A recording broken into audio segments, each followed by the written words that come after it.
আসসালামু আলাইকুম। চলে আসলাম আজকে রেস্টুরেন্ট স্বাদের ফ্রাইড রাইসের রেসিপি নিয়ে। একটু ধৈর্য ধরে দেখবেন, দেখে যদি ট্রাই করেন সেই স্বাদ হবে খেতে।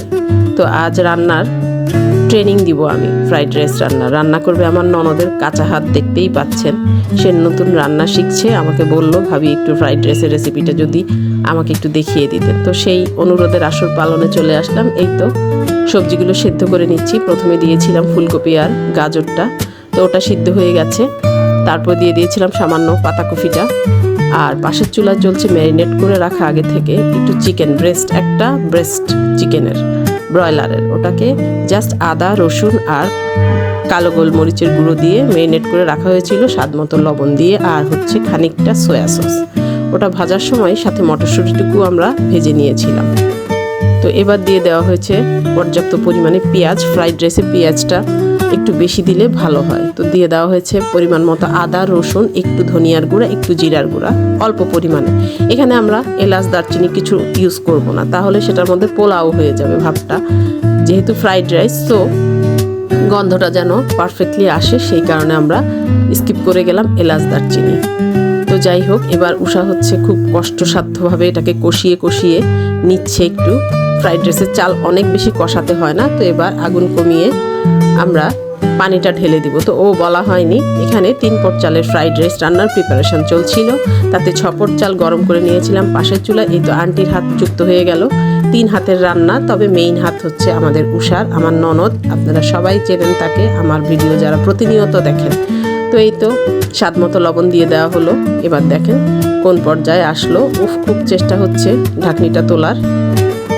তো যাই হোক, ভিডিওটা একটু লং হয়ে গিয়েছে, কাঁচা হাতের রান্না তো এইবার হচ্ছে সব কিছু মিক্স হবে, যা যা আছে ফ্রাইড রাইসে জানেন। এই যে পেঁয়াজগুলি দিয়ে দেওয়া হচ্ছে, তার আগে সবজিগুলো দিয়ে দেওয়া হলো। এবার হচ্ছে ওই যে চিকেনটা। এবার দেখি উষা আর কি মিক্স করে। এবার দিয়ে দিবে মনে হচ্ছে ক্যাপসিকাম, হ্যাঁ লাল আর হচ্ছে সবুজ কালারের ক্যাপসিকাম। লাল ক্যাপসিকামটার কারণে এত অসাধারণ হয় দেখতে। এই তো এবার দিয়ে দেওয়া হচ্ছে সয়া সস পরিমাণ মতো, ধরেন 3 চামচের মতো সয়া সস, 3 টেবিল চামচ 3 গ্লাসে। আর এখন দিয়ে দেওয়া হলো লাস্টলি ফিশ সসটা। এটার ফ্লেভারটাকে একদম পারফেক্টলি নিয়ে আসে। এবার দিয়ে দেওয়া হলো সামান্য, যেহেতু রেস্টুরেন্ট স্বাদে সামান্য টেস্টিং সল্ট আমরা ইউজ করেছি আজ। তো এবার দিয়ে দেওয়া হলো আগে থেকে 3টা ডিম ভেজে রাখা হয়েছিল লবণ গোলমরিচ দিয়ে শুধু। তো এই তো আন্টি দিয়ে দিচ্ছে স্বাদের জন্য একটু চিনি না দিলে ফ্রাইড রাইসের টেস্টটা আসলে আসে না মূলত। তো এবার আমরা এটাকে ঢেকে চেপে রেখে দিব 15 মিনিটের মতো তাওয়ার উপরে। দেখেন চুলার আঁচটাকে একদম কমিয়ে দিয়ে এই ফ্লেমে 15 মিনিট পর ফিরে এলাম। তো এই তো এবার উষা আবার খুব কষ্টসাধ্য করে ঢিমুভাবে উল্টে পাল্টে দিল। তো আবারও আসলাম আমরা 10 মিনিট পর। এবার আমি চলে আসলাম, কারণ উষাকে দিয়ে আর কাজ হচ্ছে না, যেটুকু করেছে তাই বেশ।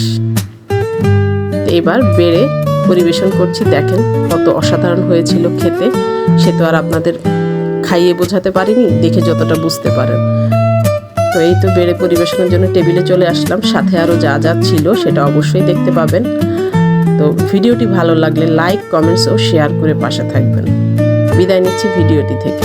সবাই ভালো থাকবেন, সুস্থ থাকবেন। দেখেন কতটা গ্রেভি কতটা মজাদার হয়েছে, দেখেও বুঝতে পারবেন। আমার ভয়েস দিতেই খেতে ইচ্ছে হচ্ছিল আবারও, যদি পেতাম।